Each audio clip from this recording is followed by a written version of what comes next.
အစီအစဉ်လေးမဆိုင်ခင်နိုဘာတို့ရဲ့ channel လေးကို like and share လုပ်ဖို့မမေ့နဲ့နော် အားလုံးပဲမင်္ဂလာပါရှင်ဒီတစ်ပတ်ရဲ့ Crypto Talk with Nuba ကနေပြန်လည်ကြိုဆိုလိုက်ပါတယ်ကျွန်မကတော့ຫນွေပါကျွန်မကတော့ Kitty ပါမင်္ဂလာပါຫນွေဒီနေ့ရဲ့ Crypto Talk with Nuba မှာတော့ high နောက်မလိုက်ပဲ fundamental ကြာတုံးငင်တစ်တွေကိုလေ့လာရင်ဘာသိထားဖို့လိုလဲဆိုတာကိုဆွေးနွေးကြရအောင်နော်ဟုတ်ပြီမကစ်တီ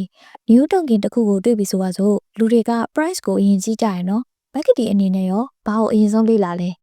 price ဆိုတာတဲ့ Kitty ကတော့ token topics ကိုအရင်ဆုံးကြည့်ရဲ့အဓိကကတော့ market cap နဲ့ fully diluted valuation ကွာချက်ပေါ့ circulation supply ကလက်ရှိမှာတုံးငင်ဘယ်လောက်ထွက်ထားပြီလဲ total supply ကရောဘယ်လောက်ထွက်လာအောင်လဲအဲ့ဒါတွေကိုကြည့်ပြတယ်တကယ်လို့ market cap ကနည်းနေပေမဲ့ active ကအရင်ကြီးနေရဲဆိုရင်သတိထားရမယ်ဒါကနောက်ပိုင်းမှာ token allot တွေအများကြီးလုပ်ပြီးတော့ price ကိုထိုင်းထောက်သွားနိုင်တဲ့သဘောရှိလေ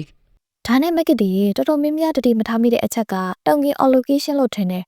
တင်ကဘယ်လောက်ကင်ထားလဲဆိုတာမျိုးပေါ့ဒါအရင်ရေးကြည့်တယ် price check ကိုကြည့်လိုက်ပေါ့သူတို့ဝေစုကများလို့နေလားဥပမာ40ရာခိုင်နှုန်းအထက်များလို့ရင် centralize ဖြစ်ပြီးသူတို့ရောင်းချလိုက်တာနဲ့ဈေးကထိုးချသွားနိုင်တဲ့တင်းနဲ့ early investor ရဲ့ထုံငင်တွေကိုဘယ်လောက်ကြာလွတ်ထားလဲ click speed ရဲ့ပြီးတာနဲ့ချက်ချင်းရောင်းချတာမျိုးဖြစ်လာနိုင်လားဆိုတော့တွက်ချက်ထားရမယ်နောက်တစ်ခုက security ဘိုင်းပဲ rep ဘူးမခံရအောင်ဘယ်လိုကြည့်ကြမလဲ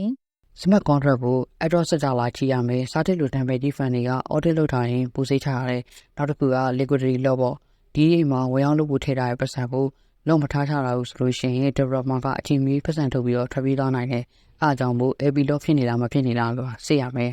ကိုအနေနဲ့တင်းချောင်းလေးပြပြပါအောင် anonymous အနေနဲ့ပေါ်လာတဲ့တင်းတွေကိုရောယုံလို့ရလားခွတ်တို့နေပင်မှာ anonymous ဖြစ်တာအဆန်းမဟုတ်ပေမဲ့ dot တင်းကတော့ credit ပိုရှိတာပေါ့သူတို့ရဲ့ link တွေအရင်ကမှာ project တွေလုပ်ဘူးလဲဆိုတော့ background check လုပ်တဲ့နေ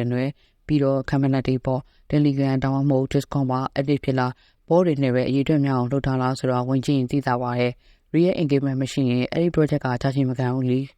ဒီချက်တွေကတကယ်ကို S4 ဖြစ်တာပဲเนาะ new token တစ်ခုကိုလေ့လာမယ်ဆိုရင် marketing ပြောသားသလိုနံပါတ်1 tokenomics ရဲ့ MC နဲ့ FTV ကိုကြည့်နံပါတ်2 utility နဲ့ audit ကိုစစ်နံပါတ်3 chain နဲ့ vesting schedule ကိုလေ့လာဖို့အတွက်အဓိကအချက်တွေပေါ့เนาะပတ်မာတဲ့ຫນွေကြီးနောက်ဆုံးတစ်ခုမှကျန်တာက